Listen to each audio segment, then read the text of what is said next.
Welcome to Autism Weekly, the podcast that discusses autism news, current events, and inclusion. Each week, we welcome a guest to the program to share their unique perspective and expertise as it relates to the fascinating world of autism.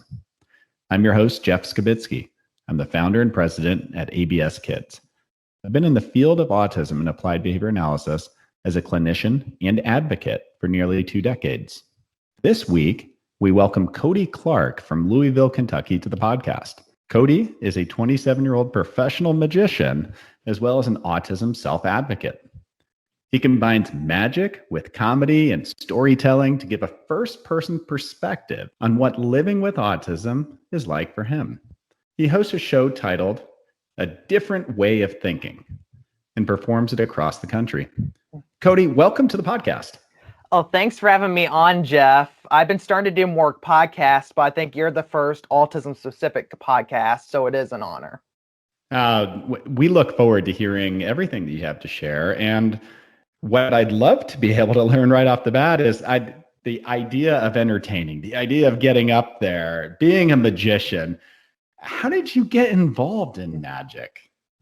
Well, I always wanted to be in some form of showbiz, but like a lot of our listeners probably have experienced, everything you tried at first you weren't necessarily good at, like singing, dancing, acting.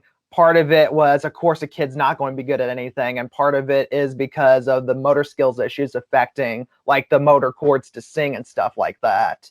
Mm-hmm. It was when I was 11 and went on a family vacation to Gulf Shores, Alabama. We went to a magic show. I enjoyed it, and then the magician brought me up on stage and actually let me tap the blade into a sawing a lady in half illusion. So believe it or not, Jeff, my first magic trick was sawing a lady in half, and of course there's no going back there. That magician doing that for me, I think that's why, compared to the other things I tried, that's why magic stuck, because he showed me I could do it with practice. Yeah, and it gives you that chance, I imagine, is that you said, I want to be on stage. I want to be an actor. I want to converse and engage with people. But magic does that. It gives you that arena. Did you have this interest in illusions, in fantasy, in kind of that sort of craft beforehand, or was this new to you when you got into that first trick of sawing the woman in half? Actually, that's a good way you put it. I was always magic intrigued. They were my favorite shows to see at the state fair, but I didn't make the middle connection. This is stuff you can actually learn. I thought it was sort of like Hogwarts. Like, of course, I knew magic wasn't real, but I thought it was hidden away. Where that magician in Gulf Shores, he was the first one that showed me, hey, if you like it, here's these books, here's this magic kit I happen to sell, that is something that you can train yourself to do. And that was such an obvious literal path for me that really appealed to my autistic brain.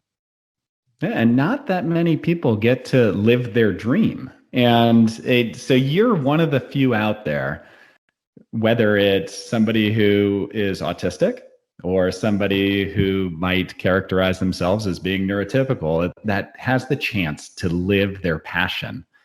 How does that feel when you go into your work, your job, and every day this is the best day in the world. I get to do what I love.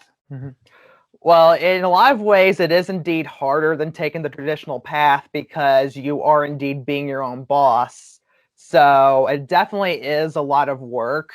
But the more I've learned to organize myself, the more I've let myself enjoy that success, because I've got the systems going by now and I'm getting to practice, not just hunt for gigs.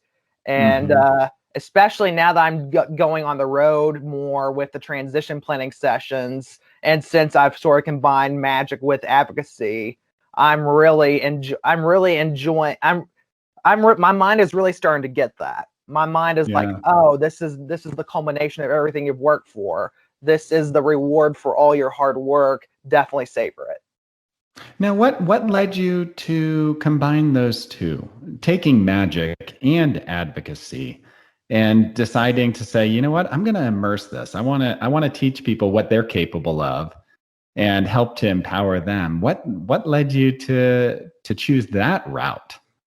Well, initially it was only to get into a theater festival. Because there's a theater festival in Louisville, I applied to my traditional magic show, and they're like, where's the story? Where's the characters? Where's the engagement? Come back next year when you have those. So I was like, this is the story I have on hand. And I was just now coming to terms with being an adult autistic, since I went through a phase in which I hid my diagnosis.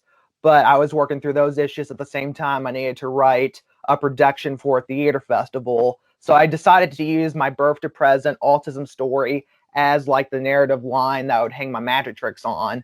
And it went so well there, and the promoting to groups like yours went so well that that's what led to my business model. Okay. And you know what? A lot of people have a presumption that the social engagement is something that can be challenging for a lot of autistics. But you chose a path and you chose a career where you are socially engaging. Quite frankly, you're socially engaging large crowds constantly. Is this something where you never had that challenge, where social engagement was never a challenge of yours? Or is it a challenge that, I overcome on a daily basis because I want to get to my passion?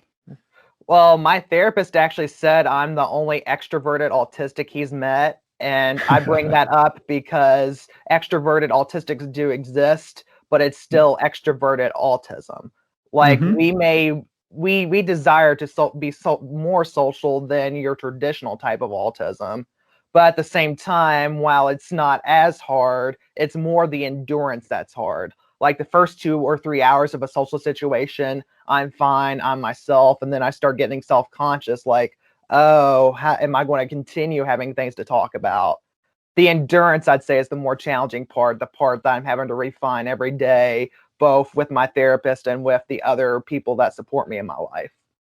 Yeah, it's nice to have that support system, but you have that self-awareness, it sounds like, to be able to say, hey, you know what, this is one area of my craft that I need to work on. And not all of us have that self-awareness. So that's probably a strength that you have that most people just don't have in their repertoire all the time. What other strengths do you have that, this is what makes me a great magician? These are some things, and maybe it's unique to autism, maybe it's not, but these are the qualities that make my act special. Well, the way I view my audience and my relationship with them is kind of analytical. So that really helps me refine what to change very precisely. And I have a good idea by now what most audiences really like to see. Of course, I do still have duds, but I think my analytical way of thinking, hey, 70% of the audience reacted to this, but 30% didn't. I think that's allowed me to do enough pre-work to where I consistently hit more and more and more. Okay. And I know that magic is such a visual craft. Is there a specific magic act, or is there a specific part of your routine that you think, this is my favorite thing to do? Or it could even be engaging others. I know that you do advocacy work and self-advocacy work. Do you ever try and bring in other people onto stage with you that you want to empower? Actually, I'm doing that with the McBride Magic and Mystery School. This also answers your other question because they teach me what's called stage manipulation magic. Jeff McBride Okay. is a famous magician that's out of Las Vegas, and he did like the finger flicking with the cards, the coins, the small multiplying balls, the linking rings. That's my favorite type of magic that I learned from him because it's very knacky, it's very skill based. It's like magic's equivalent of a guitar solo. But with them, my newest project with them is we're doing next month the Inclusivity and Diversity in Magic Conference, a conference just on the history of minorities in magic. So I brought on my friend Graham Maupin, who lives in Louisville too. He has cerebral palsy, and he's one of the best magicians I know because he has to adjust all the methods out of the book for the fact he really only has one functional hand. And then I'm trying to. Autumn Morning Star is a Native American magician, and she's doing a talk on all the nuances of Buffalo Bill as it relates to Native American history. And then there's an entire panel on trans magicians. So that I'm really excited about being a part of that because we're highlighting magicians that are outside the norm. alongside the ways I'm outside the norm. And just hearing your passion and knowing all of these people who are out there influencing your craft, I can hear it in your voice. This is something that's exciting. And I mean, is there a part to, and this is my naivety of magic, but it sounds to me like magic is something where you have to be very precise. You have to practice. You have to know that routine, and you have to do it again and again and again the right way for the trick to have its value. Is there any part of that routine building or anything like that where somebody who's analytical or maybe is more about the precision of everything going and doing it in a routine, that makes you a better magician?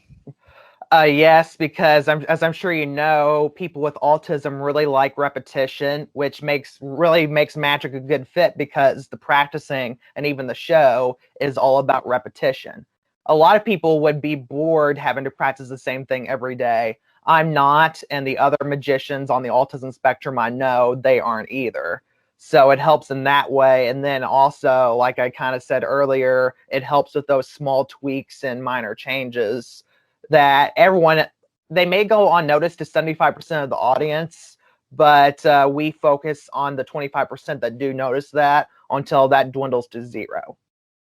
Yeah. And I mean, just knowing that you have this skill set and knowing that, I don't get bored doing this again and again has got to make it so that when you're doing your tricks is that they're clean. Yeah. What you're going to get. And that's got to feel good. Are there other things that magic has taught you over time that have helped you in other walks of life? Understanding who it is that's your audience, or being able to look and change the way you're engaging with people based off of seeing their reactions. Are there other skills that maybe you have learned from magic itself? Yeah, you're right. It taught me to listen because up until then, I was more I was more of the autism stereotype of the conversations all being one way.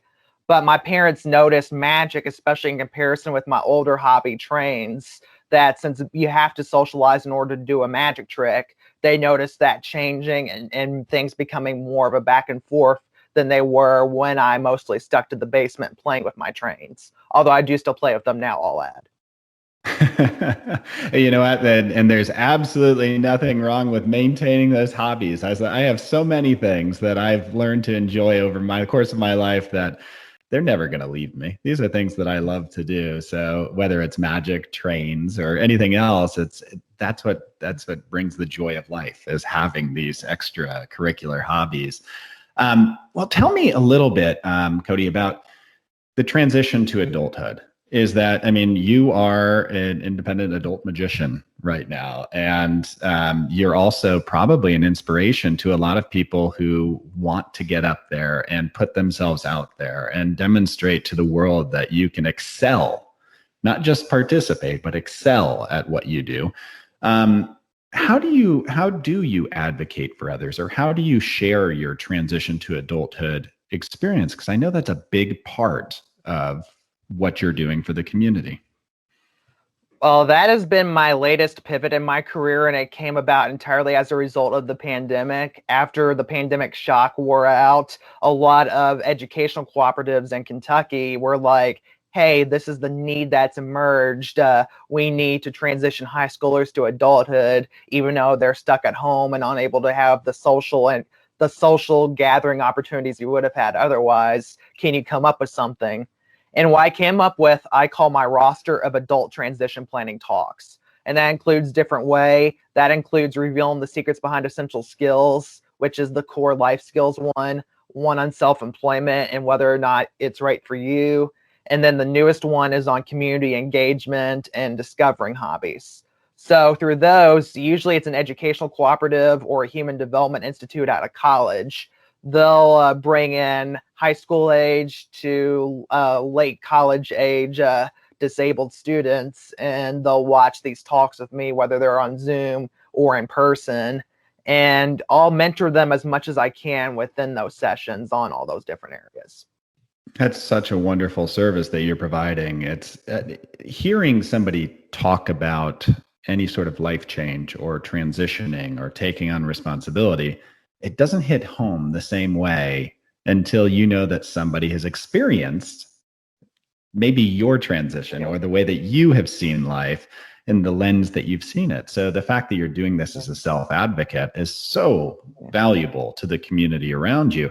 Do you ever hear back from those that you've mentored that, they took a risk? They went out into the job world, or they engaged in something like you did, where I'm going to go and start an entertainment act, or they decide I'm going to start new relationships. Do you hear this from the people that you've mentored? Are there any cool stories of successes?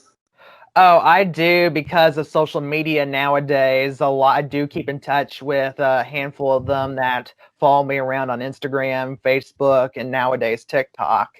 And in particular, I keep in touch with Joey Travolta Film Camp, my engagement in Pittsburgh, in which it's John Travolta's younger brother, Joey, who is a special ed teacher who teaches disabled students how to enter not just the job market, but the showbiz job market. I see the short films they make. I see some of them actually end up moving to LA, and it's all really exciting to me. I'm so proud of them.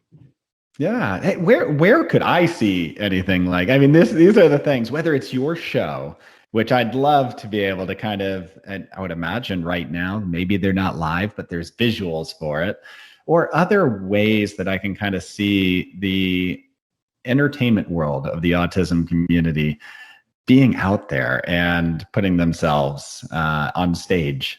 Where are there places I should be searching? How do I see your act? Well, actually, that's a good question. There probably should be a standard database, because there is a handful of autistic entertainers out there. But as of right now, it is a little scattered. I can say Joey Travolta Film Camp, go to inclusionfilms.com, and I think there are little snippets of some of the films on there. Mm-hmm. I'm at codyclarkmagic.com, and I'm trying to get better at updating the tour page, but I'll update the tour page with both in-person dates, and then oftentimes I'll do the show for libraries. And that's usually if you want to see it on Zoom or you want to see the recording of it, going there and seeing my next library date, or the library that's chosen the recorded version and just has it on there. That will show you the free opportunities to see a different way of thinking.